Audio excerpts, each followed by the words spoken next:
মাম্মাম যখন ছোট ছিল তখন কিন্তু আমি তোমাদের সাথে শেয়ার করতাম যে ওকে আমি ব্রেকফাস্ট লাঞ্চে কী খাবার দিতাম বা সেটা কিভাবে তৈরি করে দিতাম এবং ও কী কী করতো বা ওকে আমি কিভাবে মোবাইল ছাড়া খাওয়াতাম সেই সমস্ত ভিডিও কিন্তু আমার চ্যানেলে আছে এবং আমি সেগুলো তোমাদের সাথে শেয়ার করেছিলাম। তো এখন তো মাম্মাম অনেকটাই বড় হয়ে গেছে, স্কুলেও পড়ে।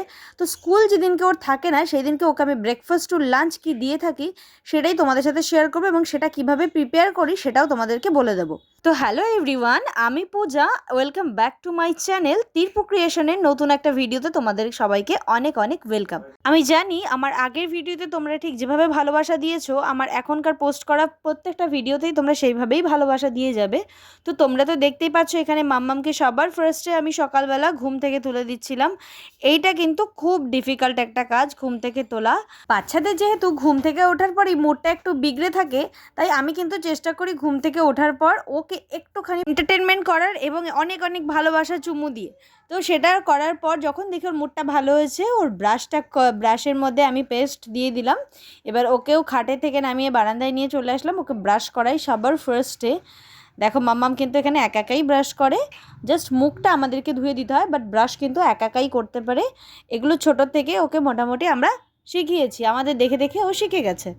বাচ্চারা কিন্তু বড়দের দেখেই শেখে, সেটা গুড হ্যাবিট হোক কিংবা ব্যাড হ্যাবিট। বড়দেরকে যা করতে থাকে বাচ্চারা কিন্তু তাই করে, তো সেটা ভালো অভ্যাস হোক কিংবা খারাপ অভ্যাস। তো চেষ্টা করব আমরা ভালো অভ্যাসগুলোই ওদের মধ্যে ইনপুট করার। আর এখানে দেখো মাম্মাম কিন্তু ব্রাশটা খুব এনজয় করতে করতে করে, বিরক্ত একদম হয় না। তারপরে ওকে কিন্তু আমি মুখ ধুয়ে ফ্রেশ করিয়ে নিয়ে এসে এখানে ওকে ড্রেসটা ফার্স্টে চেঞ্জ করে দিয়েছি, রাতে যে ড্রেসটা পরে ও শুয়েছিল। তারপরে কিন্তু ওকে আমি ক্রিম মাখিয়ে দিচ্ছিলাম, যেহেতু উইন্টার রয়েছে এখনও, সেহেতু স্কিনে তো টান ধরবেই। সে ভালো করে সকালবেলা ওকে স্কিনটাকে ময়শ্চারাইজ করার জন্য ক্রিম মাখিয়ে দিচ্ছিলাম। এরপর ওকে আস্তে আস্তে টিপ পরিয়ে এবং হেয়ারটাকেও কম করে দেবো, যেহেতু এলোমেলো হয়ে রয়েছে। শরীরটা ফ্রেশ থাকলে বাচ্চারা তবেই ব্রেকফাস্ট করতে চাইবে। যে এখানে আমি ওর হেয়ারটাকেও কম করে দিচ্ছিলাম, আর রাত্রেবেলা ঘুমিয়ে এলোমেলো হয়ে গেছে হেয়ারটা। তারপরে এই যে ব্রেকফাস্ট করবে বলে ওর টেবিলটা আমি ওর সামনে দিয়ে দিলাম সেট করে। এরপরে ওকে একটুখানি গ্লাসে জল দেবো, আগে ফার্স্টে জলটা খাবে, দেন ওকে আমি ওর ব্রেকফাস্টটা দেবো। আর এখানে দেখো ক্যামেরা দেখে কেমন দুষ্টুমি শুরু করেছে, দেখো দেখো দেখো দুষ্টু। তারপরে দেখো এখানে কিন্তু আমি ওর টেবিলে ব্রেকফাস্ট দিয়ে দিয়েছি। আচ্ছা, ও কিন্তু এক এক দিন এক এক রকম ব্রেকফাস্ট খায়, আজকে যেটা খাচ্ছে সেটাই আমি তোমাদের সাথে শেয়ার করছি। আজকে এখানে এই ব্রেকফাস্টের মধ্যে আছে ওটস, দুধ, খেজুর আর কিছু ড্রাই ফ্রুটস দিয়ে এটা পেস্ট করা আছে, যাতে ওর খেতে সুবিধা হয়। সকালবেলা বাচ্চারা এমনিতেই খেতে বিরক্ত করে, সেক্ষেত্রে যদি আমরা একটু স্মুদি টাইপের করে দিই সেক্ষেত্রে খাবারটা অনেকক্ষণ পেটেও থাকবে আর ঝটপট খেয়েও নেবে। আর ওটসটা তো অনেকক্ষণ পেটটা ভরা রাখে, তো সেই কারণে এখানে ওকে এই রকমভাবে স্মুদি করে দেওয়া হয়। আচ্ছা, এখানে কিন্তু ব্যানানাটা নেই, কারণ ব্যানানাটা ও এভাবে দেয়া পছন্দ করে না। ও ব্যানানাটা পরে শুধু খাওয়া পছন্দ করে, সেই কারণেই কিন্তু এখানে দেওয়া হয়নি। তো এখানে দুধ, ওটস আর ড্রাই ফ্রুটস আর ডেটস দিয়ে এটা বানানো আছে, আর এটা খুব টেস্টিও হয়। তোমরাও চাইলে কিন্তু তোমাদের বেবিকে এই খাবারটা তৈরি করে দিতেই পারো। এই খাবারটা যেমন হেলদি ঠিক তেমনই টেস্টিও কিন্তু। তো এটা তোমরা ব্রেকফাস্ট কেন, তোমরা ইভিনিংয়েও দিতে পারো।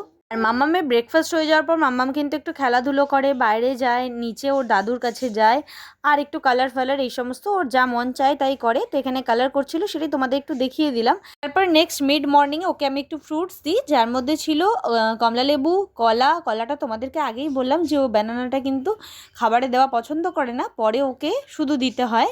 আর এখানে ছিল জামরুল। ওকে সবসময় সিজনাল যেরকম ফ্রুটস পাওয়া যায় সেটাই ওকে দেওয়ার চেষ্টা করি, সব রকম ফ্রুটসই ও পছন্দ করে, আর ফ্রুটসটাও খুব ভালোবাসে, অপছন্দ করে না। তো সেই কারণে খুব একটা ঝামেলা আমার হয় না ওকে ফল খাওয়ানোর ক্ষেত্রে। তো এখানে দেখো ফ্রুটসটাও খেয়ে নিচ্ছে। দেন আমি কিছুক্ষণ বাদে ওকে কিন্তু স্নান করিয়ে দিয়েছিলাম। তারপরে দেখো স্নান করে একটুখানি খেলাধুলো করে ও একটা ওআরএস খাচ্ছিলো, যেহেতু এখন গরম পড়ছে হালকা হালকা। তো ওআরএসটাও কিন্তু শরীরের পক্ষে একটু প্রয়োজন, যেহেতু স্কুল টুল যায়, অনেক বেলা করে আসে, রোদটাও মাথায় লাগে, বাচ্চারা কিন্তু টায়ার্ড হয়ে পড়ে। তারপরে দেখো দুপুরের লাঞ্চ ছিল, দুপুরের লাঞ্চে ওকে দিয়েছি ভাত, উচ্ছে আলু ভাজা, আর এখানে কাতলা মাছ কাঁচকলা আলু দিয়ে একদম পাতলা করে ঝোল করে দিয়েছি। এটাই কিন্তু দুপুরের লাঞ্চে আজকে থাকবে। আর ও ওইভাবে খায় না, ভাতটা ওকে চটকিয়ে মেখে দিতে হয়, এরকম শুকনো ভাতও খেতে পারে না। দেখো এখানে আমি ওর ভাতটা চটকিয়ে নিয়েছি এবং মাছটাকে বেছে নিয়েছি যাতে খাওয়াতে সুবিধা হয় খাওয়ানোর সময়। তো এই ভাতটা দিয়ে মাছ আর উচ্ছে ভাজা দিয়ে কিন্তু ও খাবে। আর ও কিন্তু এখনও খাওয়ার সময় মোবাইল প্রয়োজন পড়ে না, ওর মোবাইল ছাড়াই কিন্তু ও খেয়ে নেয়, এখন ওর এটা অভ্যাস হয়ে গেছে। বাচ্চাকে ছোটোর থেকেই যদি এটা অভ্যাস করিয়ে দেওয়া যায় তাহলে কিন্তু বড় হয়ে খুব একটা প্রবলেম হয় না। ও যে একদমই মোবাইল দেখে না এটা নয়, কারণ এখনকার দিনে মানে মোবাইল, কম্পিউটার, টিভি ছাড়া বাচ্চাদেরকে রাখা প্রায় অসম্ভব। তবে খাওয়ার সময় কিন্তু একদমই মোবাইল ফোনটা ইউজ করেই না। এটা কিন্তু তোমরা ওকে দেখেই বুঝতে পারবে, ও কিন্তু নিজের মনেই খেলা করছে, খেয়ে নিচ্ছে। ওর কিন্তু এই জিনিসটা খুব একটা পরোয়া পড়ে না যে ওর হাতে কিছু রইলো না রইলো, যেটা থাকে সেটা নিয়েই ও খেলা করে খেয়ে নেয়। আর একটা কথা, মাম্মামের জন্য আমি কিন্তু আগে আলাদাভাবে খাবার তৈরি করতাম ওর জন্য, বাট এখন কিন্তু ও আমাদের খাবারই খায়। একটু ঝাল মশলা কম দিলে ও আমাদের খাবারই খেতে পারে। আমার কোথাও গেলে খুব একটা প্রবলেম ওকে নিয়ে এখন আর হয় না। ও মোটামুটি আমাদের বাড়ির খাবার সমস্ত কিছুই ও অভ্যাসে পরিণত হয়ে গেছে। তারপর দেখো ওর কিন্তু লাঞ্চ কমপ্লিট হয়ে গেলে আমরা ওকে নিয়ে একটুখানি ছাদে চলে আসি যাতে একটু খেলাধুলো করে, একটু হাঁটাচলা করে খাওয়ার পরে।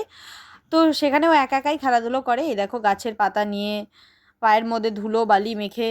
তারপর ছাদের থেকে ঘুরে এসে হাত মুখ ধুয়ে ও কিন্তু ঘুমিয়ে পড়ে, কারণ এইবার ওর ঘুমের টাইম। ও এখন প্রায় 2.5 ঘন্টা ও কিন্তু দুপুরে ঘুমোবে। মানে আমি তোমাদেরকে ওর ব্রেকফাস্ট টু লাঞ্চ দেখালাম। তোমাদের যদি মনে হয় ওর ইভিনিং এবং ডিনার রেসিপিও তোমরা দেখবে বা ও কী করে, তাহলে তোমরা কমেন্ট করতে পারো। আজকের ভিডিওটা এইটুকুই রইলো, দেখা হচ্ছে পরের একটি ভিডিওতে। টাটা।